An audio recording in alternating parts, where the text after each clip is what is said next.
Massachusetts General Law, Chapter 93A, and legal malpractice. Good afternoon.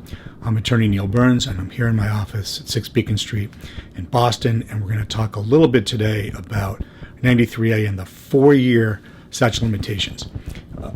The law does give us a 4-year statute of limitations to work with, but that's not something we use very often, and it's not something that helps too often with legal malpractice.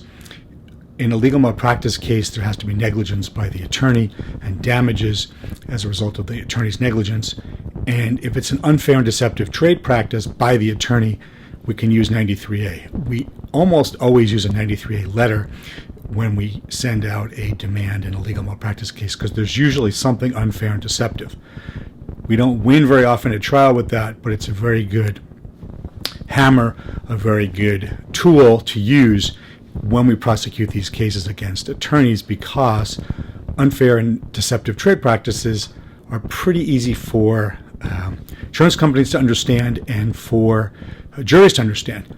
On the other hand, most attorneys don't have coverage for 93A damages, but we use it with respect to those cases because the insurance companies listen and they know that there's a potential for using that hammer at the time of trial, at the time to get double and triple damages. So if you have a case, if you've been deceived by an attorney, if your attorney was negligent, give us a call at Burns & Jam. We will research your case, we'll give you a free initial consultation, and if it's acceptable, we will file a 93A claim.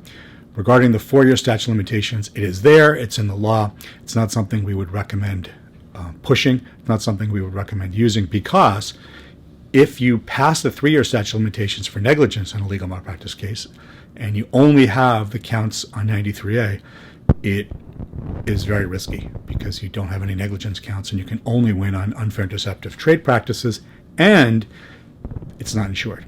So if you have a case, give us a call at Burns & Jan, 617-227-7423. Again, a free initial consultation. We're very aggressive about how we approach these cases, and we're very effective. Thank you.